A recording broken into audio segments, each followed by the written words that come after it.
Chapter 9 of Enchanted. We passed through rich farmland on the final day of our journey to Jen, the town where our finishing school was located. The day was hazy and warm, and I was almost too hot to be hungry. Hattie had energy for only one command: to fan her. "Fan me too," Olive said. She'd worked out that if Hattie told me to do something, I would do it, and if she directed me to do the same thing, I would do that too. Hattie hadn't explained my obedience to her. She didn't bother to explain much to the slow-thinking Olive, and she must have enjoyed keeping the delicious secret to herself. My arms ached, my stomach rumbled. I stared out the window at a flock of sheep and wished for a diversion that would take my mind away from lamb and lentil salad. My wish was granted instantly, as the coach took off at a mad gallop. "Ogres!" the coachman yelled.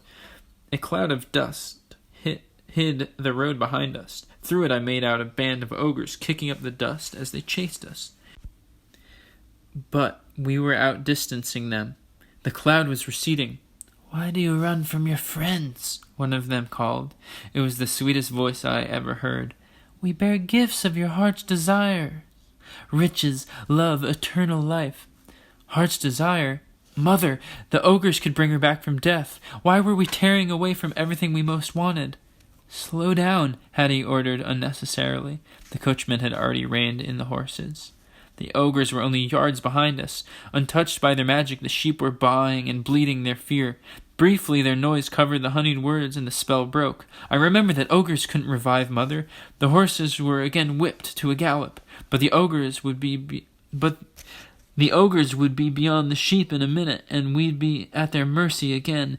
I shouted to Hattie and Olive and to the coachman and footman, "Yell so we can't hear them." The coachman understood first and joined my voice, with this shouting words I'd never heard before. Then Hattie began. Eat me last, she shrieked. But it was Olive who saved us. Her wordless roar drowned out thought. I don't know how she drew breath. The sound was unending. It continued as we passed the outlying homes of Jen, while the ogres faded from sight and while I recovered from my fright. "Quiet, Olive," Hattie said. "Nobody's going to be eaten. You're giving me a headache." But Olive didn't hush until the coachman stopped the carriage, came inside with us, and slapped her smartly across the face. "Sorry, miss," he said, and popped back out. Finishing school was in an ordinary wooden house, except for its enormous ornamental shrubs, pruned into the shapes of wide-skirted maidens. It might have been the home of any not-so-prosperous merchant. I hoped the lunch portions were generous. The door opened as we drove up, and an erect, gray-haired lady strode down the walkway to our carriage. "Welcome, ladies." She swept into the smoothest curtsy I've ever seen. We curtsied in return. She waved her hand at me. "But who is this?" I spoke quickly before Hattie could explain me in a way I didn't want to be explained. "I'm Ella, madam. My father is Sir Peter Frell. He wrote a letter." From my carpet bag, I extracted father's letter and the purse he'd given me. She tucked the letter and the purse, after weighing it expertly in her palm, into her apron pocket. "What a lovely surprise. I am Madam Edith, headmistress of your new home. Welcome to our humble establishment." She curtsied again. I wish she'd stop. My right knee cracked when I went down. "We just had lunch. So much for generous portions. And we are sitting down to our embroidery. The young ladies are anxious to meet you, and it's never too soon to start being finished." She ushered us into a large, sunny room. "Young ladies," she announced, "here are 3 new friends for you." A room full of maidens rose, curtsied, then resumed their seats. Each one of them wore a pink gown with a yellow hair ribbon. My gown was stained and wrinkled from the journey, and my hair was probably limp and unkempt. "Back to work, ladies," Madam Edith said. "Sewing mistress will help the new pupils." I lowered myself into a chair near the door and stared defiantly at the elegance around me. I met the eyes of a girl about my age. She smiled hesitantly. Maybe my look softened because her smile grew and she winked. Sewing mistress approached, bearing a needle, an assortment of colored thread, and a round of white linen marked with a design of flowers. I was to follow the outline and stitch the flowers in thread. The cloth would then cover a pillow or the back of a chair. After she explained what to do, sewing mistress left me, assuming I would know how to do it. But I had never before held a needle. Although I watched the other girls, I could not thread it. I struggled for a quarter hour till sewing mistress rushed to my side. "The child has been raised by ogres or worse," she exclaimed, snatching it away from me. "Hold it delicately. It's not a spear. One brings the thread to it." She threaded the needle with green thread and returned it to me. I held it delicately as she ordered. She left my side, and I stared stupidly at my task. Then I struck the needle into the outline of the rose. My head ached for lack of food. "You have to knot the end of the thread and start underneath." The speaker was the last who had winked at me. She pulled her chair next to mine. "And sewing mistress will ridicule you if you sew a green rose. Roses have to be red or pink or yellow if you're daring." A pink gown similar to the one she wore was spread across her lap. She bent her head over it to make a tiny stitch. Her dark hair was plaited into many braids that were gathered and woven into a knot high on her head. Her skin was the color of cinnamon with a tint of raspberry in her cheeks. I couldn't help thinking of food.